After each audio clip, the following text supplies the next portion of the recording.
आज हम मेटल्स और नॉन मेटल्स के बारे में बात करेंगे, उनकी फिजिकल प्रॉपर्टीज के बारे में बात करेंगे। जैसे स्क्रीन पे देख पा रहे हैं, zinc, copper, lead, steel, tin, nickel, ये सब हमारे मेटल्स हैं। इनको हम मेटल्स की कैटेगरी में क्यों रखते हैं आगे डिस्कस करेंगे, वो फिजिकल प्रॉपर्टी से पता चलता है। लाइक जो नॉन मेटल्स हैं, bromine, sulphur, carbon, oxygen etcetera, ये सब हमारे नॉन मेटल्स के अंदर आते हैं। इनमें क्या डिफरेंस होता है, वो डिफरेंस हमारा फिजिकल प्रॉपर्टीज से पता चलता है, वो ही हम आज डिस्कस करेंगे। इस फिजिकल प्रॉपर्टीज में हम किस किस प्रॉपर्टी की बात करते हैं। तो फिजिकल प्रॉपर्टीज में हमारे पास होता है लस्टर, मतलब अपीयरेंस कैसा है, शाइनी है कि डल है। सेकेंड इज हार्डनेस, हार्डनेस में आता है कि कितना हार्ड है। स्टेट तीनों में से कौन सी स्टेट में होगा, लिक्विड, सॉलिड या फिर गैसेस में होगा। फिर उसके बाद हम डिस्कस करते हैं मैलेबिलिटी, मींस सीट्स बन सकती है या नहीं बन सकती है। फिर डक्टिलिटी, डक्टिलिटी मतलब वो अपना वायर्स में कन्वर्ट हो सकता है कि नहीं। फिर कंडक्टर में हम देखते हैं वो इलेक्ट्रिसिटी और हीट का कंडक्टर है कि नहीं। डेंसिटी, कितना डेंस है। सोनरस, हिट करने से आवाज़ देगा कि नहीं देगा। मेल्टिंग पॉइंट, हाई है कि लो है। और फिर सबसे लास्ट में आता है कि ऑक्साइड्स कैसे बनाते हैं। इन सब प्रॉपर्टीज़ की जब बात करते हैं तो उन प्रॉपर्टीज़ से हमें पता चलता है कि जो हमारे पास सब्सटेंस है वो क्या है। तो फर्स्ट प्रॉपर्टी आती है लस्टर, मतलब अपीयरेंस, कैसा अपीयरेंस है, डल है कि शाइनी है। मेटल्स जो होते हैं वो शाइनिंग सरफेस के होते हैं, लाइक कॉपर।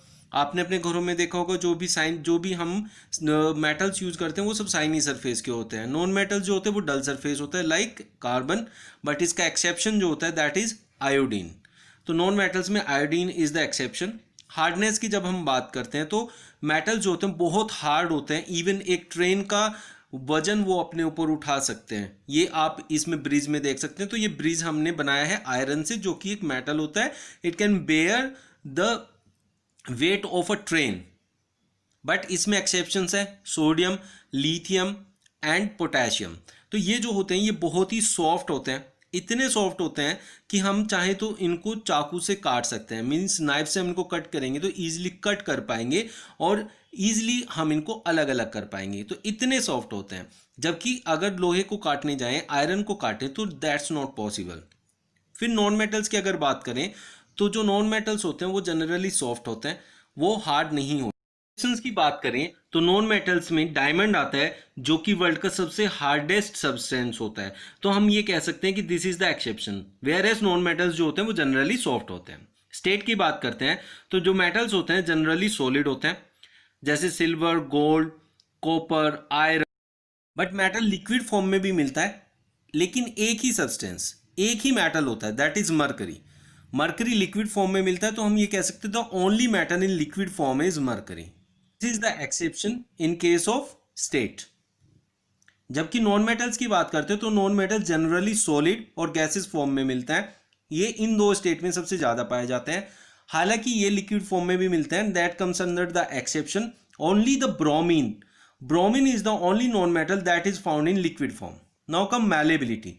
पहले तो आपको मैलेबिलिटी जो होती है, होती क्या है। Malleability is the conversion of anything into seeds. जब हम उसको बीट करते हैं, पिटाई करते हैं उसकी, किसी चीज से उसको पीटते हैं, तो वो सीड्स में बदल जाता है, जैसे आपकी स्क्रीन पे बदल गया है। तो मेटल्स आर मैलिएबल, मतलब उनको अगर हम हैमर से या किसी चीज से पिटाई उनकी करेंगे तो they will be converted into seeds. But non metals जो होते हैं वो जनरली आपके मैलेबल नहीं होते हैं, वो ब्रिटल होते हैं। अब अगर आप उन पे चोट मारेंगे, अगर आप उनको हैमर से हिट करेंगे तो वो ब्रेक डाउन हो जाएंगे।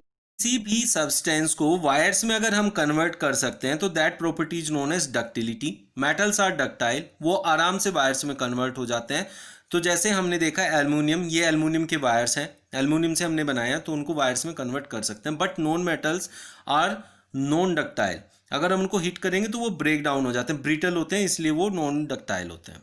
नाउ कंडक्शन, अगर हीट और इलेक्ट्रिसिटी की बात करते हैं तो metals are good conductor of heat and electricity, in fact very good conductor of heat and electricity. इसीलिए इलेक्ट्रिसिटी के जो वायर्स होते हैं उनको हम मेटल्स के बनाते हैं, ईजिली उसमें से इलेक्ट्रिसिटी पास हो जाती है।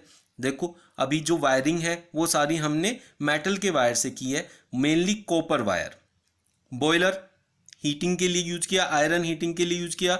यहाँ हमने हीटर देखा है, बर्तन देख रहे हैं, ये सब हमने इसलिए लिए हैं क्योंकि मेटल्स है good conductor of heat and electricity है। एक्सेप्शन है lead, lead is not a good conductor of electricity.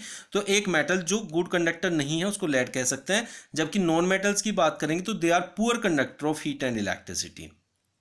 these physical properties are very important. अब बात करते हैं कि नॉन मेटल्स में जो गुड कंडक्टर ऑफ इलेक्ट्रिसिटी होता है वो है graphite. Graphite is a good conductor of electricity. जब डेंसिटी एंड मेल्टिंग पॉइंट की बात करते हैं तो जो मेटल्स होते हैं कम स्पेस में ज़्यादा आ सकते हैं due to their intramolecular force of attraction, वो जो हाई है उसकी वजह से, तो इसलिए उनकी डेंसिटी जो होती है वो हाई होती है।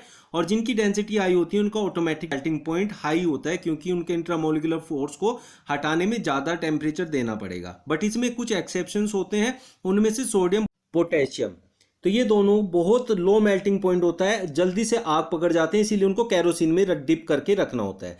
लेकिन नॉन मेटल्स की जो डेंसिटी होती है बहुत लो होती है, जिसकी वजह से उनका मेल्टिंग पॉइंट बहुत लो होता है। जैसा आपने देखा, इसमें हमने फिजिकल प्रॉपर्टीज को डिस्कस किया। अब लास्ट जो पॉइंट बचता है वो हमारे पास सोनरस है। सोनरस मीन्स अगर हम उसको हिट करेंगे तो क्या वो आवाज़ देगा। मेटल्स जो भी होते हैं अगर वो हिट करते हैं तो आवाज़ देते हैं, इसीलिए जो स्कूल बेल होती है उनको हम मेटल्स की बनाते हैं। तो आज आपने देखा physical properties of metals and non metals. Next class में हम देखेंगे chemical properties and the uses of metals and non metals. चलिए मिलते हैं नेक्स्ट वीडियो में। Thank you.